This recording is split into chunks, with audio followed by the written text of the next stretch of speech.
Good morning, student. Today we are going to continue our chapter 9, that is financial market. In this chapter we are going to continue the topic functions of stock exchange. Okay, we have already studied about the primary market and capital market.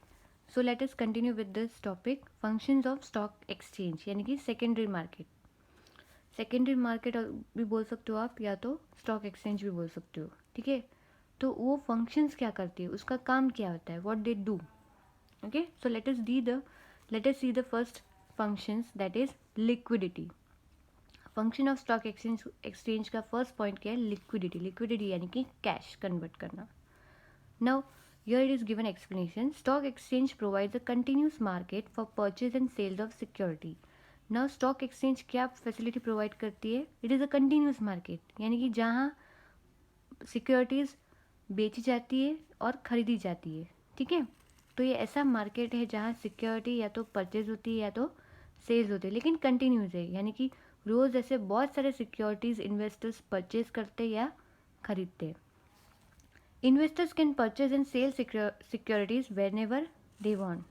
Now investors को investor जब चाहे securities purchase कर सकती है और वही securities वो बेच भी सकती है यानी कि सेल भी कर सकती है जब चाह, when ever they want. It is possible because of a stock exchange provides ready market. ये पॉसिबल कब है, ये स्टॉक एक्सचेंज है तब भी पॉसिबल है ये purchase and sales securities trading करना. ठीक है, एक्सचेंज करना. To accord liquidity to the security is an important function of stock exchange. यानी कि लिक्विडिटी मेंटेन करने के लिए, सिक्योरिटीज लिक्विडिटी में कन्वर्ट करने के लिए स्टॉक एक्सचेंज ये काम करती है. यानी कि स्टॉक एक्सचेंज में या तो परचेज या तो सेल होता है सिक्योरिटीज़. अगर सेल होगा सिक्योरिटीज़ तो आपको इजीली आपके शेयर्स पैसे में कन्वर्ट हो सकते हैं यानी कि लिक्विडिटी मिल जाएगा. अब मुझे पैसों की ज़रूरत पड़ी और मेरे पास शेयर्स है तो मैं वो शेयर्स को बेच के अपना लिक्विडिटी यानी कि पैसा ले सकती हूँ. Is it clear. Second point क्या है, वैल्यूएशन ऑफ सिक्योरिटीज़ यानी कि सिक्योरिटीज़ की प्राइस यानी कि वैल्यू क्या है. Valuation of securities possible on the basis of demand and supply of securities. Underline that securities का प्राइस यानी कि वैल्यू किसके बेसिस पे होता है, डिमांड और सप्लाई के डिपेंड करता है.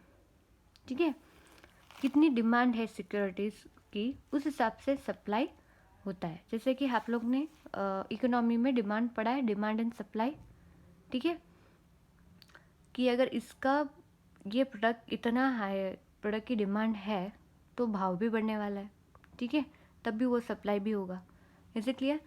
फॉर एग्जाम्पल, अगर कोई प्रॉफिटेबल कंपनी है जिसकी जो कंपनी की क्रेडिट वर्दीनेस बहुत अच्छी है या तो प्रॉफिटेबल है, हर साल प्रॉफिट इतने साल से कमा रही है. ठीक है, तो उसकी अच्छी खासी कंपनी है. ठीक है, जो प्रॉफिट कमा रही है तो ऑब्वियसली उसकी शेयर्स के प्राइस बढ़ेंगे. Is it clear. तो investors can know the value of their securities यानी कि स्टॉक एक्सचेंज के थ्रू सिक्योरिटीज़ की वैल्यू उनको पता चलेगी कि क्या प्राइस है, किसको, इन्वेस्टर्स को. The valuation of securities can also be useful for the government and creditors. यानी कि जो ये सिक्योरिटीज़ की प्राइस इंफॉर्मेशन गवर्नमेंट को और क्रेडिटर्स को बहुत यूज़फुल है. गवर्नमेंट को कैसे पता चलेगा, अगर शेयर मार्केट यानी कि जितना ग्रोथ होगा स्टॉक एक्सचेंज का उतना आपकी इकोनॉमी डेवलपमेंट होगी. यानी कि जितनी कंपनी प्रॉफिटेबल होगी यानी कि जितना प्रोडक्ट बिकेगा मार्केट में, यानी कि अगर प्रोडक्ट जैसे कोई भी प्रोडक्ट हो, वेफर, बिस्किट, जो भी कंपनी के प्रोडक्ट्स है अगर बिकेंगे, वो कंपनी मार्केट में चलेगी, प्रॉफिट होगा तो इन्वेस्टर्स वहाँ इन्वेस्ट करेंगे उस कंपनी में. ठीक है, और आपका डेवलपमेंट भी होगा. इसलिए इकोनॉमी डेवलपमेंट होगा ना. So other factors like dividend declared by the company, factors affecting money market also important in determination of valuation of securities. यानी कि यहाँ पे सिक्योरिटीज़ की वैल्यू कैसे डिसाइड की जाती है, on the basis of demand and supply. अगर प्रॉफिटेबल कंपनी है, ठीक है, तो ऑब्वियसली डिमांड बढ़ेगा और सप्लाई भी होगा. ठीक है, प्राइस हाई हो जाएगा उस सिक्योरिटीज़ की. लेकिन अगर कंपनी लॉस है, जो कंपनी लॉसेबल कंपनी है, तो उसकी प्राइस कम हो जाएंगे, ठीक है, कोई खरीदेगा नहीं। तो जब भी आप सिक्योरिटीज़ यानी कि स्टॉक एक्सचेंज प्राइस की वैल्यू कब कैसे डिसाइड करता है, मार्केट में उसकी डिमांड क्या है उस हिसाब से वो सप्लाई करेगा और उस हिसाब से प्राइस भी डिसाइड होगा। नेक्स्ट क्या है, conversion of saving into capital. The individual of a society who have saving and wants to invest in securities can easily purchase the security. Their savings are converted into capital. अब हमारे society यानी कि हम individual society saving करते हैं, वही saving हम invest किस में करते हैं, सिक्योरिटीज़ में इन्वेस्ट करते हैं, यानी कि हम वो सिक्योरिटीज़ परचेज कर सकते हैं। तो हमारी सेविंग किस में कन्वर्ट हो जाएगी, कैपिटल में। और वो कैपिटल कैपिटल किसका बेनिफिट है, इंडस्ट्री के यानी कि कंपनी का। हमने हमारी सेविंग है, मेरे पास कुछ पैसे तो बैंक में पड़े, ऐसा मैंने उसको स्टॉक एक्सचेंज में इन्वेस्ट कर लिया, यानी कि शेयर्स परचेस कर लिए। तो शेयर्स परचेस किए यानी कि मेरा जो सेविंग है वो कैपिटल में कन्वर्ट हो गया। किसके लिए, वो कैपिटल किसके लिए होगा, इंडस्ट्री के लिए वो कैपिटल हो जाएगा, क्योंकि कंपनी के शेयर्स बिक गए, कंपनी को कैपिटल मिल गया और मुझे अपना शेयर्स मिल गया। तो हमारी सेविंग कैपिटल में कन्वर्ट होती है।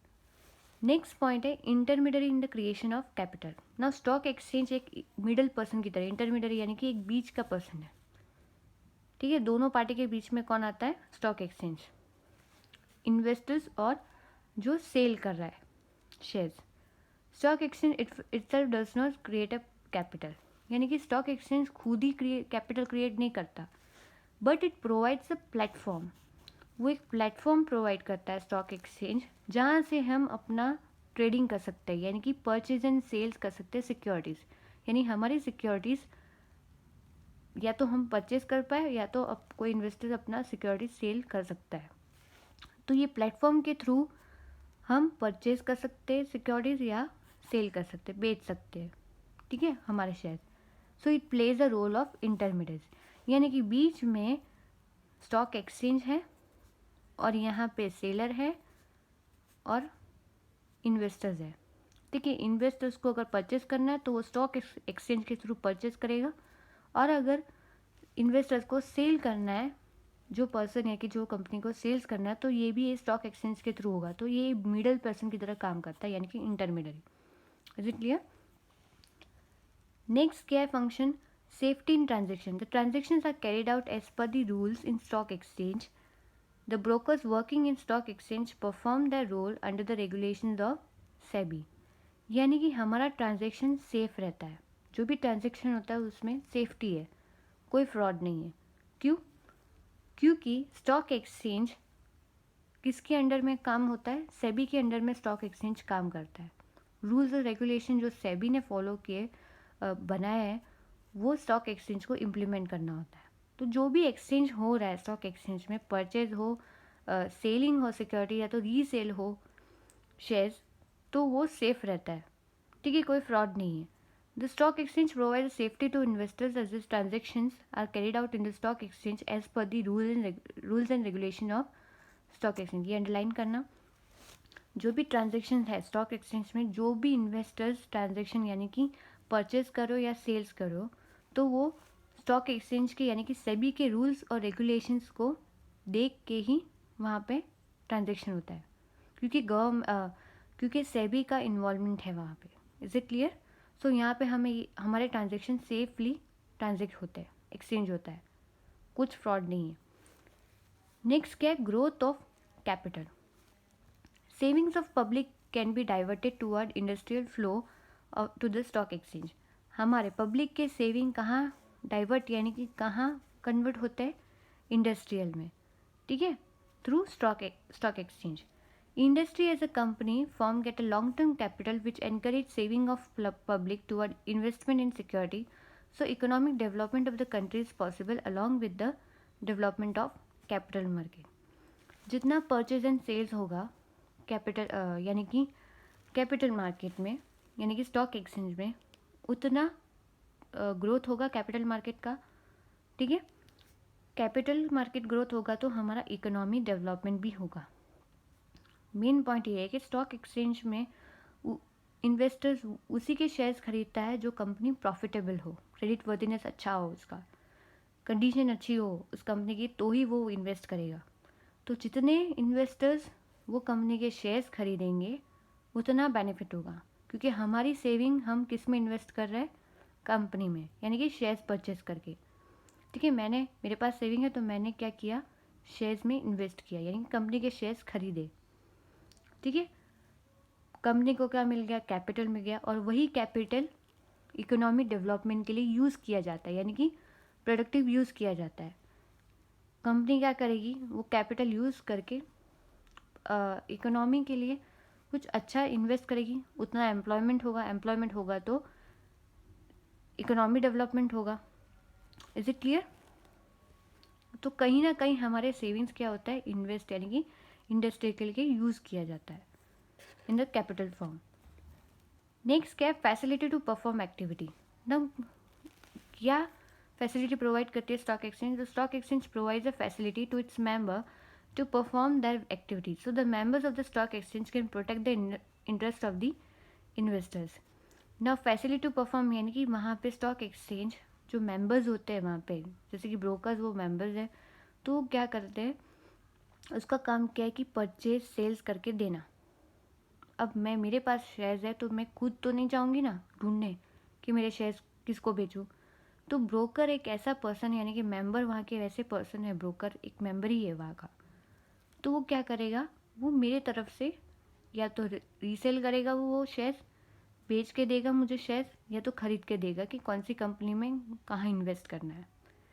तो ये स्टॉक एक्सचेंज एक फैसिलिटी, यानी कि perform the activities of selling the shares and purchasing the share, या तो रीसेल द शेयर्स।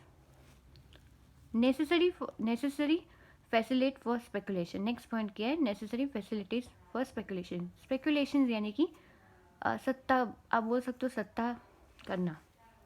जैसे आपने देखा होगा, फॉर एग्जाम्पल जब इंडियन मैच होता है, ठीक है, क्रिकेट में जो टूर्नामेंट होती है मैच में, तो लोग वहाँ पे सट्टा लगाते हैं कि ये टीम जीतेगी, तो लोग पैसे लगाते हैं। ठीक है, उस टीम पे इन्वेस्ट करते हैं, ये टीम तो जीतने वाली है तो वो इतना पैसा उस पर लगा देगा। ठीक है, पैसा लगाना उसको बोलते हैं सट्टा। तो स्पेकुलेशन यानी कि सट्टा। तो स्टॉक एक्सचेंज थोड़ा बहुत ये चीज़ें करती है। Healthy speculations keep the stock exchange alive. Stock exchange provide the necessary facility for the transaction of speculation with in the legal structure. ठीक है, वो भी लीगली होता है स्पेकुलेशन। जैसे अजम्पशंस करना, अब मैंने ये देखा कि ये कंपनी बहुत प्रॉफिट में है और मुझे पता है कि वो आगे जाके फ्यूचर में अगर मैं उस कंपनी के शेयर्स खरीदूंगी तो मेरे पैसे नहीं डूबेंगे, इसीलिए उसको बोलते हैं स्पेकुलेशन। तो ये फैसिलिटी भी प्रोवाइड करती है स्टॉक एक्सचेंज। ठीक है, स्पेकुलेशन यानी कि अजम्पशन करना। जैसे फॉर एग्जांपल अभी के टाइम में फार्मेसी कंपनी के शेयर्स बहुत परचेज होते हैं, आपने देखा होगा। उसके लिए आपको CNBC न्यूज़ देखना पड़ेगा, वहाँ पे आपको पता चलेगा कौन सी कंपनी के शेयर्स हाई होते हैं, कौन सी कंपनी के शेयर्स डाउन होते हैं। तो जो प्रॉफिटेबल कंपनी है उसके शेयर्स हाई रहते हैं क्योंकि उसकी डिमांड बढ़ती जाती है। ठीक है, अभी की सिचुएशन में देख लो तो आप फार्मेसी कंपनी है उसके शेयर्स बड़े होंगी क्योंकि फार्मेसी कंपनी की डिमांड ज़्यादा है। ठीक है, इज इट क्लियर? तो स्पेकुलेशन करना यानी कि सट्टा, यानी कि अजम्पशन करना। तो इन्वेस्टर्स क्या करेगा, वही कंपनी में कंपनी जो प्रॉफिट कमा रही है, जिसकी अच्छी खासी कंडीशन है, उसी में वो इन्वेस्ट करेगा क्योंकि उसको पता है आगे जाके उसको वो फ्यूचर जितना प्रॉफिट कमाएगी वो बेच सकता हूँ एक्स्ट्रा प्रॉफिट में। यानी कि अगर मैंने 100 रुपीज़ का अभी का शेयर लिया है तो वही शेयर्स मैं वापस बेचूंगी तो 150 में मैं वो शेयर्स बेचूंगी तो 50 रुपीज़ मेरे लिए प्रॉफिट हो जाएगा। ठीक है, तो उसको बोलते हैं स्पेकुलेशन। इन नेक्स्ट क्या है point, information provider. Stock exchange provides the types of information which can be useful to the various parties. Stock exchange एक इन्फॉर्मेशन प्रोवाइड भी करता है। It gives the information about the price of the securities, about the company. ठीक है, तो various parties जैसे कि government हो गया, इन्वेस्टर्स हो गए, कंपनी हो गया, उन तीनों को इन्फॉर्मेशन प्रोवाइड करता है कि कौन से शेयर्स के प्राइस बढ़ेंगे, क्या चेंज आया प्राइस में, ठीक है, परचेज एंड सेल का फ्लो कैसे चल रहा है। For example, information about changes in the price of securities. अगर कुछ भी प्राइस सिक्योरिटीज़ के प्राइस में कुछ भी चेंज हुआ तो स्टॉक एक्सचेंज इन्फॉर्मेशन देता है किसको, इन्वेस्टर्स, कंपनी या गवर्नमेंट को यूजफुल होगा ये इन्फॉर्मेशन, ठीक है। And SEBI also, all these informations are useful to the government the formulation of economic policy and financial policy. ये इन्फॉर्मेशन गवर्नमेंट का क्या फ़ायदा हो सकता है, वो उस हिसाब से अपनी इकोनॉमिक पॉलिसी या फाइनेंशियल पॉलिसी फॉर्मुलेट करेगा, इम्प्लीमेंट करेगा। About this it indicates the economic condition and growth of a company nation. ना सिक्योरिटीज़ का प्राइस कब हाई होता है, कब लो होता है, फॉल होता है, ठीक है, वो डिपेंड करता है इकोनॉमिक कंडीशन पे। उससे हमें पता चलता है कि हमारी इकोनॉमी की कंडीशन कैसी है, ग्रोथ हो रही है या चल रही है, यानी कि बूम पीरियड चल रहा है या तो रिसेशन पीरियड चल रहा है। अब बूम पीरियड यानी कि जहाँ पे हमारी इकोनॉमी अच्छी चल रही हो तो शेयर्स भी बढ़ेंगे। फॉर एग्ज़ाम्पल, अगर प्रॉफिटेबल कंपनी है, जो कंपनी बहुत अच्छी चल रही है, जहाँ, ठीक है, तो कंपनी चली, प्रोडक्शन हुआ तो मार्केट में सेल होगा, मार्केट में सेल आएंगे, पैसा हुआ, पैसा आएगा, तो पैसा आएगा तो सेविंग्स यानी कि पब्लिक क्या करेगी, उसमें इन्वेस्ट करेगी, ठीक है। वही पैसा जो हमने इन्वेस्ट किया है पब्लिक ने, वही पैसा प्रोडक्शन में यूज़ होता है, प्रोडक्शन में यूज़ होगा, यानी कि जो कंपनी मैन्युफैक्चर करती है वो प्रोडक्ट बिकेगा यानी कि वो प्रॉफिट कमाएगी, ठीक है। तो इकोनॉमी, एम्प्लॉयमेंट अपॉर्चुनिटी बढ़ेगी, यानी कि हमारा इकोनॉमी डेवलप भी होगा, यानी कि ग्रोथ भी होगा, अच्छी कंडीशन होगी, ठीक है। It is a mirror reflecting the economic conditions of the country, so the stock exchange is called the barometer indicating economic condition of the country. यानी कि स्टॉक एक्सचेंज से पता चलता है कि हमारी इकोनॉमी की कंडीशन कैसी है, अच्छी या बुरी है, ठीक है। कैसे, अगर प्राइस के कंपनी के शेयर्स, अगर उसकी डिमांड बढ़ी, ठीक है, मार्केट में, तो प्राइस हाई होगा यानी कि इन्वेस्टर उस कंपनी में इन्वेस्ट कर पाएंगे, ठीक है। इन्वेस्ट होगा तो क्या हो जाएगा, हमारे सेविंग्स कैपिटल में कन्वर्ट होंगे, अंडरस्टैंड।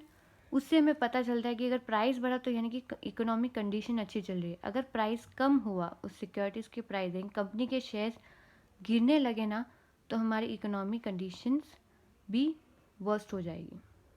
तो कि इन्फॉर्मेशन से हमें पता चलता है, स्टॉक एक्सचेंज की इन्फॉर्मेशन से पता चलता है कि सिक्योरिटीज़ के शेयर्स बढ़े या कम हुए, उससे पता चलता है कि इकोनॉमिक कंडीशन कैसी है, ग्रोथ हो रही है या फॉल हो रही है। नेक्स्ट पॉइंट क्या है, listing of securities. If company desire that the transaction of securities are conducted in the stock exchange, it may get its security listed on the stock exchange. Investors have more trust in listed security. Listed securities यानी कि कोई भी company आके अपने shares नहीं बेच सकती है, ठीक है। अगर कोई कंपनी, बहुत सारी ऐसी कंपनी होती है जो फ्रॉड कंपनी रहती है, तो फ्रॉड कंपनी अपने शेयर्स नहीं बेच सकती है। ये स्टॉक एक्सचेंज क्या करता है पता है, वही सिक्योरिटी लिस्टिंग करता है जो कंपनी की क्रेडिट वर्दीनेस अच्छी हो, ठीक है, रजिस्टर हो कंपनी, वो कंपनी रजिस्टर होनी चाहिए, तब भी वो स्टॉक एक्सचेंज क्या करेगा, कंपनी लिस्टेड करेगा, रजिस्टर करेगा, ठीक है। तो स्टॉक एक्सचेंज पूरी कंपनी के पास इंफॉर्मेशन लेता है, कंपनी के बारे में पूरी इन्फॉर्मेशन लेता है, क्या वो कंपनी के डॉक्यूमेंट्स चेक करेगा कि वो रजिस्टर है या नहीं, फ्रॉड तो नहीं है, ठीक है। तो वही कंपनी की सिक्योरिटीज़ लिस्टिंग होगी स्टॉक एक्सचेंज में, और इन्वेस्टर उसी में बिलीव करता है जो कंपनी की सिक्योरिटी लिस्टेड है, ठीक है, ट्रस्ट उसी में करता है। अगर फ्रॉड कंपनी को अगर आपने दे दिया तो हमारे पैसे डूब जाएंगे, तो कोई ट्रस्ट नहीं करेगा स्टॉक एक्सचेंज में। तो लिस्टेड यानी कि कंपनी जो रजिस्टर है वही कंपनी के सिक्योरिटी लिस्टेड होते हैं स्टॉक एक्सचेंज में, वही कंपनी को मेंबरशिप मिलता है, तो वो कंपनी वहाँ पे परचेज एंड सेल कर सकती है सिक्योरिटीज़। नेक्स्ट क्या है, guidance to investors. Stock exchange disclose यानी कि collect the informations about the company, listed company. On the basis of this information, investors can decide which investment in securities of company is to be withdrawn and to be invested in which type of securities of the company. Now, stock exchange एक guide की तरह काम करता है investors के लिए, ठीक है, इन्वेस्टर्स कौन, जो परचेज कर रहा है शेयर्स। तो स्टॉक एक्सचेंज पूरी इन्फॉर्मेशन कंपनी के पास लेगा कि क्या सिक्योरिटीज़ है उसकी, क्या प्राइसेस है, क्या उसमें इन्वेस्ट करना चाहिए या नहीं। तो ये सारी इन्फॉर्मेशन इन्वेस्टर्स के लिए यूज़फुल होगा। इन्वेस्टर डिसाइड कर पाएंगे कि ये कंपनी के शेयर्स खरीदने चाहिए, यानी कि इन्वेस्टमेंट करना चाहिए या नहीं चाहिए।